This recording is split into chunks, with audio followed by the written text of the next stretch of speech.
What's up, everybody? PFL New York just wrapped up.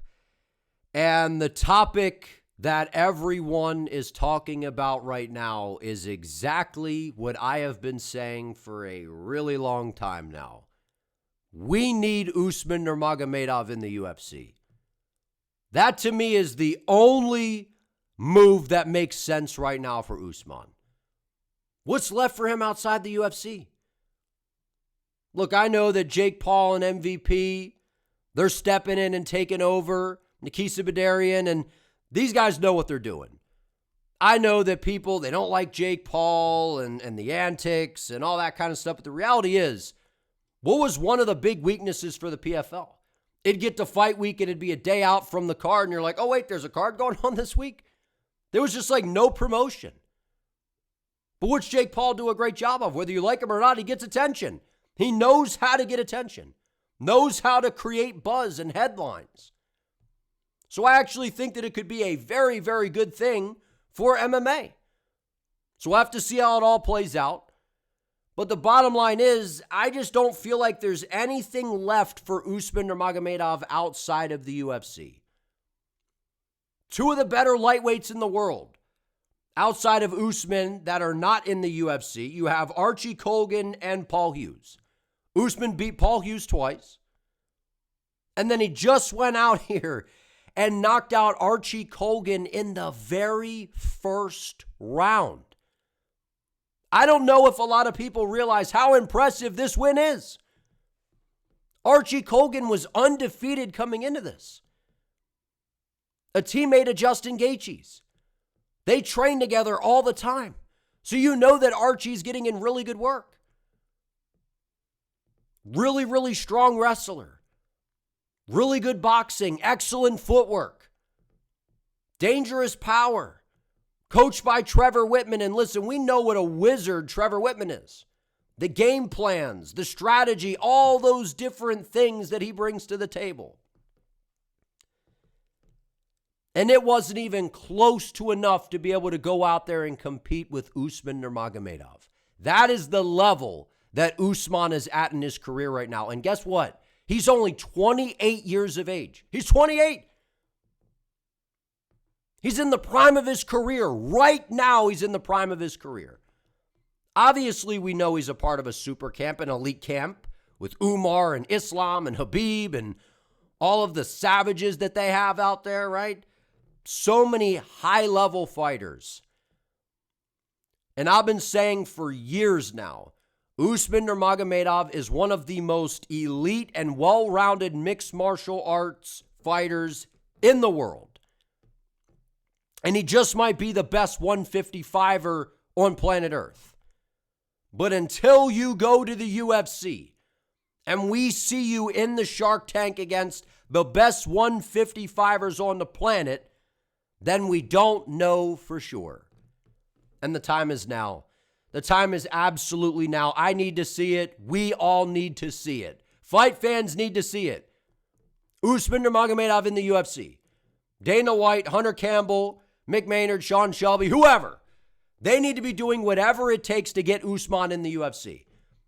And I know that people are going to say, well, Jake Paul and MVP, there's no way that they're going to let Usman go to the UFC, right? Because the UFC, they tend to not back up the truck when it comes to being able to, shell out the racks to pay fighters. And, Jake Paul's just going to really roll out the dough to keep Usman and essentially maybe make him the face of MVP MMA or whatever vision they may have. But the reality is, I actually feel like the UFC, they might cough up some extra money that they might have been hiding in the back room somewhere just to bring in Usman to take him away from Jake Paul and MVP. We know how Dana and these dudes get down when they want to be spiteful. You light a fire under the rear end, you start talking, they'll be like, okay, watch this. We'll take your biggest star. Because Usman Nurmagomedov is a star, man. He absolutely is a star. But going out there, beating Paul Hughes twice, knocking out Archie Colgan in the very first round. I mean, it was a beautiful head kick, beautifully set up, nasty question mark kick. And that's what I've been saying about Usman for forever, is he's a very high-level striker. Very, very accurate, picks his shots well. His kicking game is nasty. He's got great flexibility, whips kicks up out of nowhere. He's a whippy style of striker. Can fight well out of both stances. He's an excellent grappler. He is elite everywhere the fight goes. And he just dusted Archie Colgan, was tagging him up from range, walking him into kicks, throwing those front kicks to the body, setting up that high kick. You know, the front kicks to the midsection and then looks like a front kick and then whoom, whips upside your head like a baseball bat. Didn't even need to grapple in this fight. Archie Colgan was pressuring forward, trying to head him off, trying to close him down. Usman utilizing his slight reach advantage, slight height advantage. The time is now, man. And this is what everyone is talking about right now. And I actually thought that this was a really entertaining PFL card. But this is the topic of conversation because the performance was so incredible, but also it was the last fight of Usman's deal. And then they get Jake Paul on the microphone. It's like, dude, get the microphone out of Jake Paul's hands. We want to hear from Usman. And Jake Paul's like, I'll get you a car after your next fight or whatever he said. And Usman's like, brother, but what about now? Or whatever. And that's what I'd be saying. What about now, dog? Give me my bonus now. Give me that car now and maybe we can talk. And then I'd still shoot over to the UFC. The reality is I just feel like Usman doesn't need the money. I feel like the UFC's going to pay him. Like, I really do believe that they're going to pay him and they're going to do whatever it takes to get him into the UFC because obviously he's already a massive name. He's got a huge fan base. But also it would be stealing him from Jake Paul. And that would just make it that much better for Dana White. And you just know that they'll sign Usman Nurmagomedov and Dana will do a press conference. We'll have the little power slap cup. Pretend this is power slap. They'll ask him a question. Hey, Dana, what do you guys just brought in Usman Nurmagomedov and what went into that signing? And as they're asking the questions, he'd be like doing this and I'm glad you asked that question. Yeah, we're beating up babies, right? He'd start talking a little bit about Jake Paul. He'd start talking a little bit of smack. So the reality is, I think the UFC is going to do whatever it takes to get Usman Nurmagomedov because 155, as loaded as it is, it's kind of the same names, right? Let's be honest, right? You got Gaethje, you got Arman, you got Oliveira, Holloway, Ilia Topuria, you got Rufy climbing up, right, to where there's still a lot of matchups for him, right? He hasn't fought a lot of the top guys yet, so there are some guys on the rise, but 155, it's kind of been the OGs holding it down for a while. So bringing in a primed Usman Nurmagomedov and injecting him right into the 155-pound shark tank right away, like give him a top 5 guy right away. That's what I want. Depending on who gets booked and how this all works out, give Usman Nurmagomedov a top 5 guy right off the rip. I want to see it. I want to see it. The time is now, man. He's been getting better and better and better and better. Better and better. He's getting even more comfortable in the striking. His grappling is really good. He can win anywhere the fight goes. He can submit you. He can out-wrestle you. He can control you. He can outstrike you in the tit-for-tat game, and then he can knock you out. Going out here and doing what he did to Archie Colgan, I mean, this blew me away, man. Because I definitely thought Usman Nurmagomedov would win this fight. But I have a lot of respect for Archie Colgan and the camp and the team that he comes from and the skill set that he brings to the table to where I'm like, I feel like he's going to push Usman. And Usman's going to have to really work for this. And Usman just absolutely destroyed him and set him up and knocked him out in the very first round. Unbelievably impressive. The merger, Jake Paul and MVP taking over. They had that event, on Netflix, and we'll see how this all kind of plays out to where I definitely feel like the marketing's going to be better. I like when we have multiple players in the MMA space. It gives fighters more opportunities. It's more cards to watch. Like, no one's going to be the UFC. Like, that's the reality. And I guess I have these different expectations where people are like, they're not taking over, the big face in the MMA space over the UFC. Nobody's saying that. At least I'm not. It's just nice to have another option, like another promotion that could run, cards on a Friday night or something. Like, that's cool, man. More opportunities for fighters, another platform. More fights for us to watch. I'm all for it. The reality, I need Usman Nurmagomedov in the UFC ASAP. ASAP. Because I feel like at this point, it's like, even if the UFC, like say the PFL/MVP, say they would pay a little bit more to Usman. At this point, like, does Usman necessarily, I get that prize fighter at the end of the day, but to me, Usman's one of these guys that I feel like is going to go after legacy. Right? With Khabib in his ear and Islam, they'd be like, brother, come to the UFC. Imagine if he could take out a couple of those big names and become the UFC lightweight champion. And then maybe even move up to 170 one day and become a double champ. Like that, dude, the legacy that is ahead for Usman, especially if he goes to the UFC, because we all know at the end of the day, You could be as great as you are outside the UFC, but that's the barometer that everyone is going to judge your greatness on, is the UFC.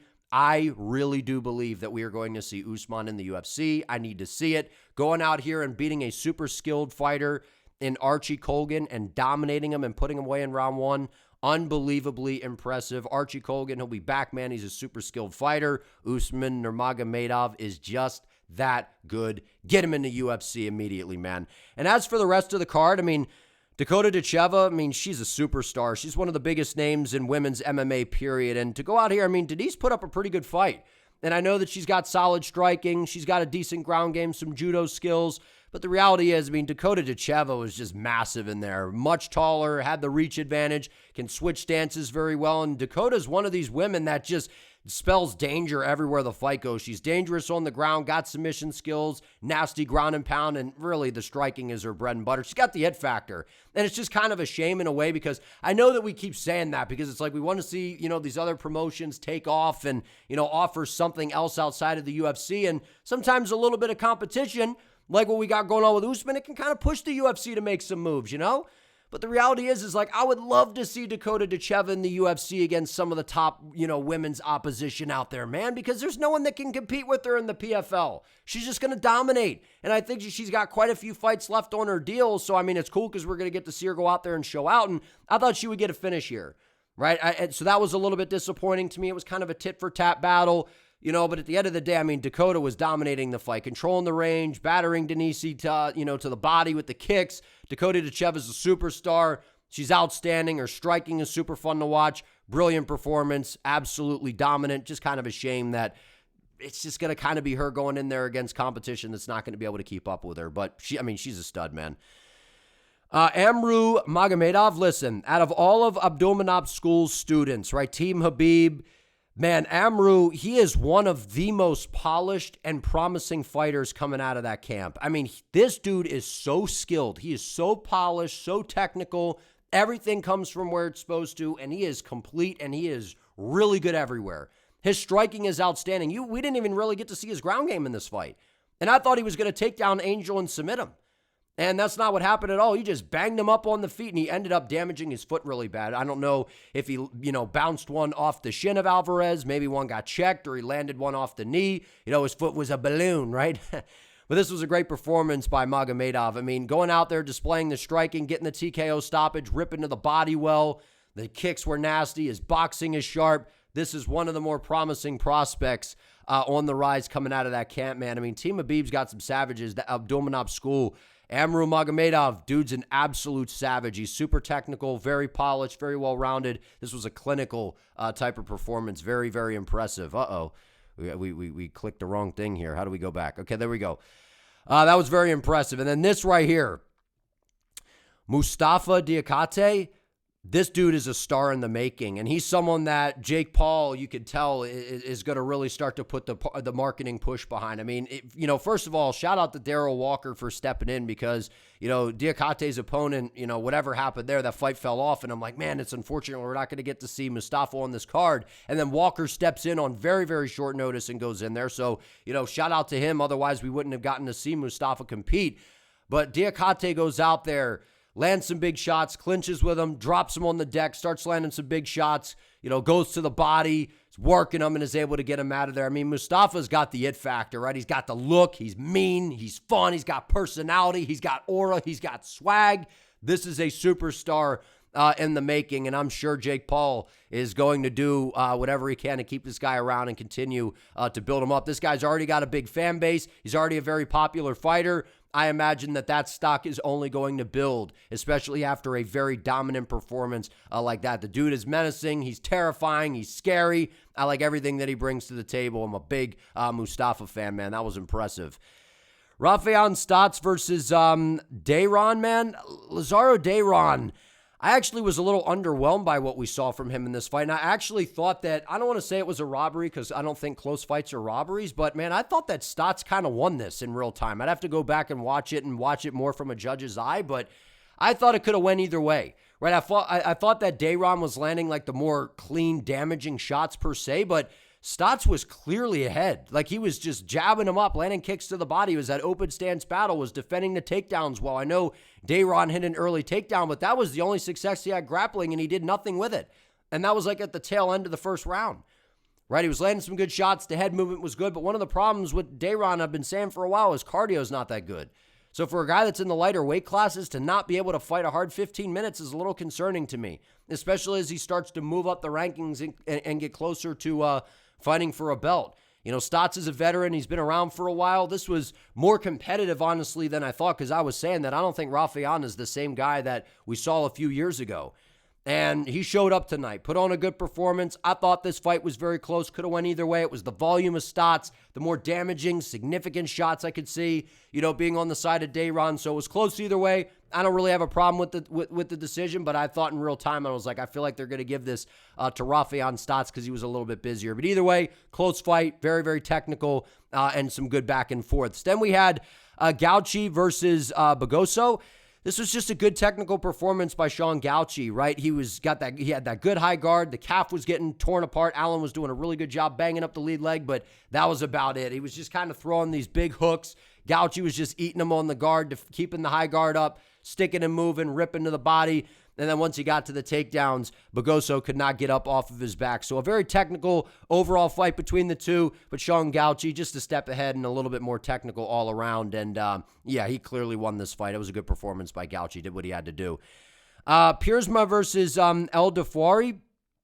Look, man, I was actually impressed with Omar's takedown defense in this fight. This was actually the only pick I got wrong on here. I thought that Jonathan was going to be able to just keep Omar down, and that's kind of what it was looking like. And I feel like the two scorecards, I believe it was 2 of the 3 scorecards, were 30-27 for Omar. That was crazy to me because I thought it was, I believe the second round, I thought Piersma clearly won. Dominated on the ground. Was threatening with submissions, almost locked in a rear naked choke a few times. Right, was landing some decent ground and pound. I know that Piersma, a big critique of his game is he doesn't really do a ton of damage, right? He does it in moments, but sometimes he could just be kind of a control-based guy to where that can hurt him, especially a guy like Omar that was being active off of his back, landing some shots on the feet, being busy, split him open with that elbow early, to where I feel like that visual maybe was able to take the first round for him. But outside of that, I mean, or not the first round, second round, I can't remember. Whatever round, Piersma was having success with the takedowns in the first and second round. The cut was really bad. I thought the fight might have gotten stopped or was going to maybe get stopped because of the cut. But it continued. Both dudes were dogs, man. They were both tired, battling through it. Jonathan took it on short notice. We'd just seen that Omar had holes in the grappling, and we saw it once again. And I feel like if Piersma had a full camp, maybe he wins this fight. Because I thought it was very, very competitive. I thought it was 29-28. Omar got it done. I think it was the second round to Piersma, but at the end of the day, when you look at the striking totals, I mean, Omar was a step ahead. He was landing the more damaging shots and clearly was being the more active fighter in there, where Piersma was treating it more like a grappling match. So I definitely thought Omar won. I just thought 30-27 was a little wild because I definitely gave the second, I believe it was the second round, one of those rounds. He was either first or second. I definitely thought that Piersma was able to get the job done. But when it's too much control, he was chasing submissions, to be fair, but not enough striking involved to where I was like, they're going to give it to Omar based on damage, I feel. And then De La Rosa versus Posternikova. This one had me sweating. I picked Posternikova by decision, but I thought she would win this a little more convincingly. And listen, I know Montana De La Rosa, she's been around for a while. She put up a good fight, especially early. Was having some success on the ground, reversing positions, right? Sweeping. She was landing some good shots on the feet to where I was like, man, she needs to keep the fight on the feet because she was just a step ahead of Tatiana.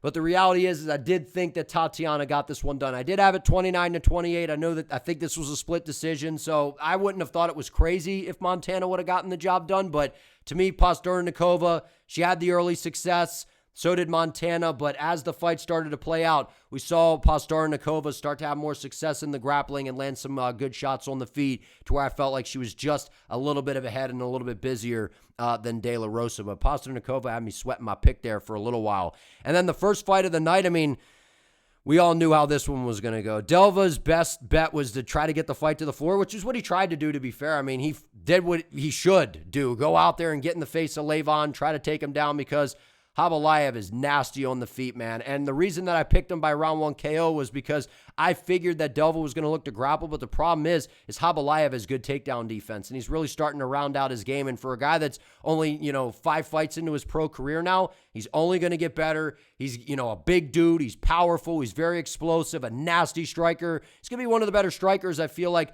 in the promotion period, and someone that's going to be very marketable moving forward because he knocks people out. And on the ground, he's looking for ground and pound, looking for submissions. He's a finisher through and through. He's only getting better, training with a great camp. Khabalaev is a serious problem. I like what I saw from him in this fight. I figured he would make it look easy. So I think there were, 9 fights? So we went 8-1 on picks. Not bad. For a PFL card, man, I actually really enjoyed this. Some of the fights were a little underwhelming, but for the most part, I really enjoyed it. This was a great main event as long as it lasted. Usman Nurmagomedov just picking him apart, man. So impressive. So impressive. Get him in the UFC immediately. But if you guys enjoyed this video, do me a favor. Please give it a like. Let me know what you think down in the comments. Do you want to see Usman in the UFC? And who would you like to see him fight in his UFC debut if the UFC were to sign him? Man, there's so many amazing matchups for him in the UFC at 155. And if you're new, if you could subscribe to the channel, I would greatly appreciate it. I'll see you next time.